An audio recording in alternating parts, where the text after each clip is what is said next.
You know, I read and to some extent I hear a lot of analyses that are done in the Democrat memorandum. But the full picture is never painted. They just won't explain why this is important. What was going on here? I mean, beyond looking at the weeds. And so I want to help with this yet again, as I have been doing for a year now. The Democrat memo comes out. I read it. It's monotonous. I read it, highlighted, went through it. Most of it we already know about. First of all, the Clinton campaign in the DNC role was concealed from the FISA court, as we anticipated. And as the Nunes memo pointed out. That in and of itself should result in lawyers who were involved losing their law licenses, and should, you would think, trigger intense interest by the judges who serve on the FISA court to hold people to account who presented them with materially false requests and applications that omitted such significant information. A little footnote referring to Fusion GPS is not adequate. That's why there wasn't a big footnote referring to the Hillary Clinton campaign or the DNC. Now, Christopher Steele. Christopher Steele is and was unreliable. He was on the Fusion GPS payroll. He was on the payroll of an opposition research organization, a political organization, being funded by the Hillary Clinton campaign and the DNC. So he was tainted from day one. Later on, he leaked to the media. FBI apparently didn't mind his original leaks. He leaked to Yahoo, a reporter there. That leak in that story was used also as evidence to take to the FISA court for a warrant, even though it came from Christopher Steele. He just laundered it through a reporter. But then Steele continued to leak. The FBI got nervous. So they fired him. They dropped him. They dropped him. FBI had no independent knowledge of Steele's so-called informant's credibility. We've talked about this. None. No independent knowledge of them whatsoever. Russia sources, informants, never corroborated. To this day, they haven't been corroborated. So you have a guy who's on the payroll of an opposition research group paid for by Hillary Clinton and the DNC. He works for Fusion GPS.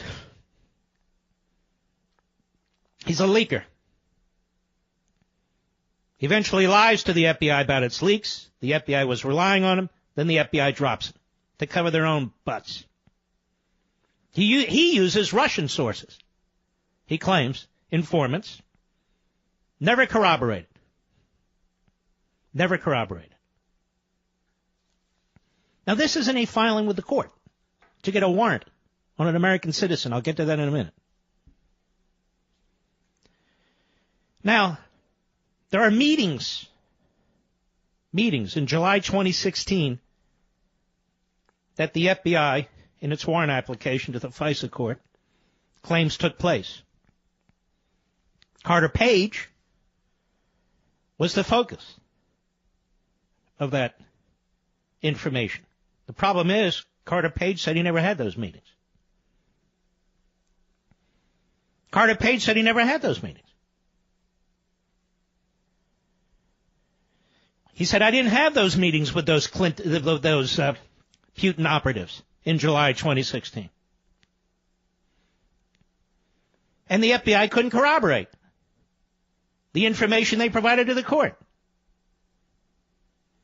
The FBI had no independent knowledge of whether or not those meetings took place. The FBI had no independent knowledge of the credibility of the informants. The FBI concealed from the court the source money for the opposition research, and that in fact this was opposition research. Then it gets worse. When Comey met one-on-one with Trump at Trump Tower in January with the president-elect, he told the president-elect in so many words, this dossier that's been leaked out there by BuzzFeed and so forth, it's not reliable. It's scandalous. Don't worry about it. Yet they relied on it to get a warrant. They relied on it to get a warrant in October to spy on Carter Page, not because they cared about Carter Page, because they were out to get the Trump team. They already knew about Carter Page. You know how they knew about Carter Page? Because in 2013, they used Carter Page as an informant on the Russians.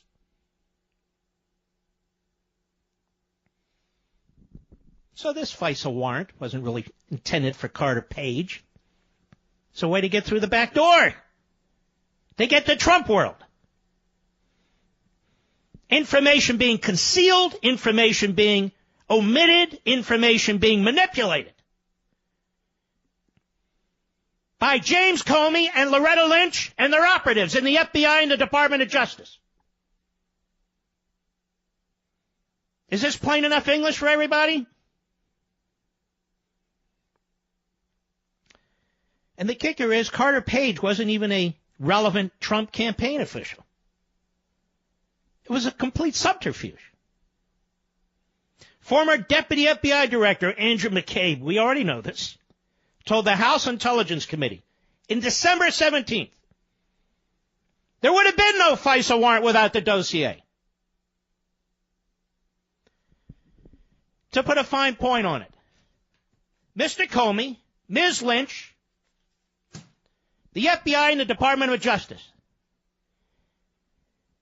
used opposition research that wasn't even verified. They came in part from the Russians, washed through an ex-British spy, paid for by the Hillary Clinton and DNC campaigns and organizations to spy on the opposition campaign, hoping they could get something on the opposition candidate.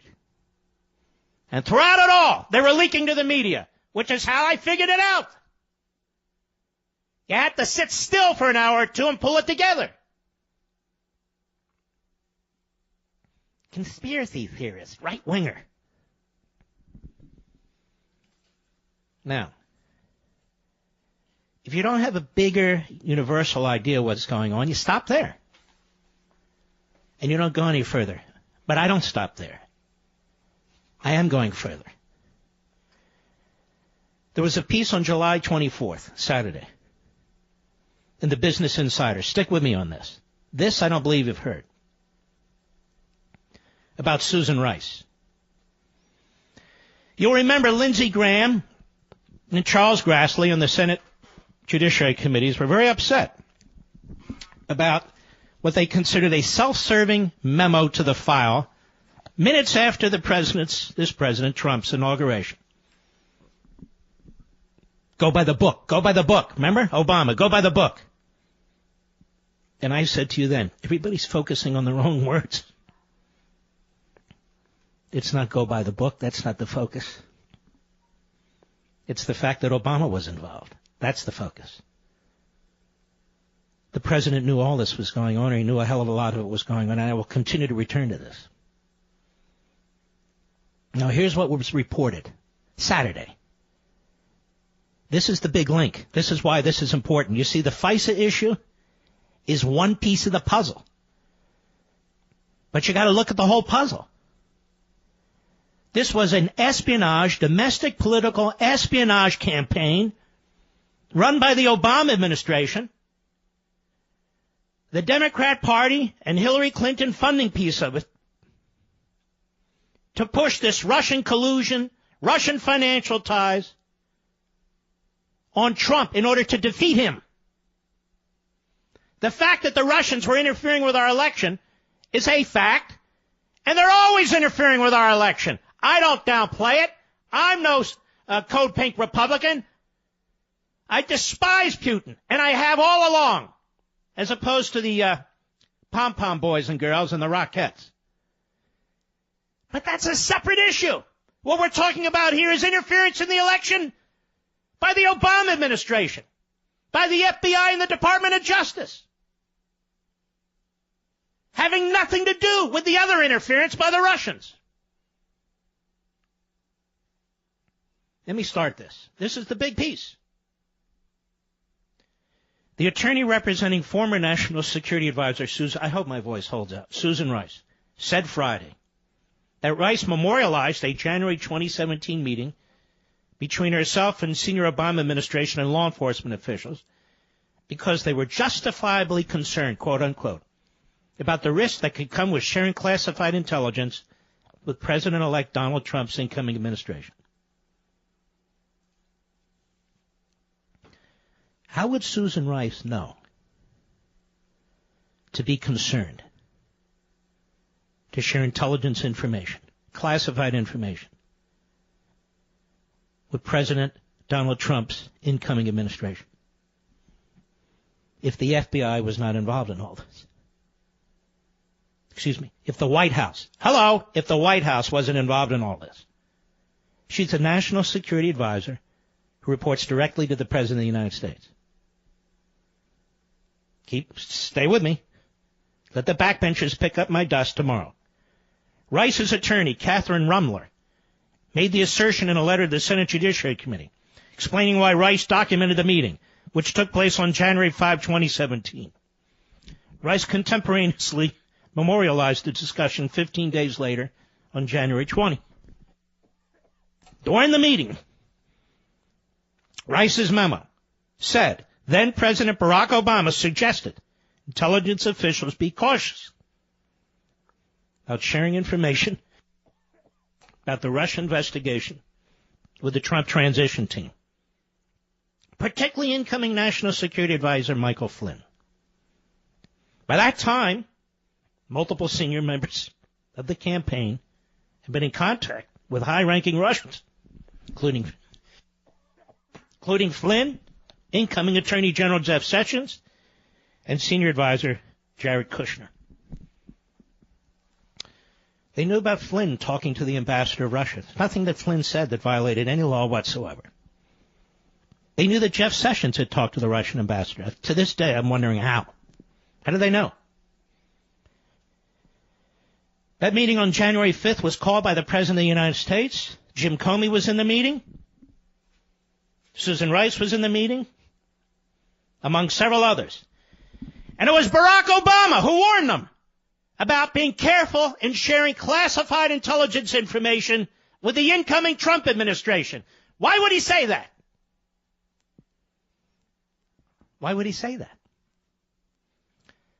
Because he knew what the Department of Justice had been doing. He knew what the FBI had been doing. He knew about those FISA applications, at least generally, at least in summary. That's why he would do that. That's why he would do that. Michael Flynn's name is unmasked. That's not an accident. That's a felony.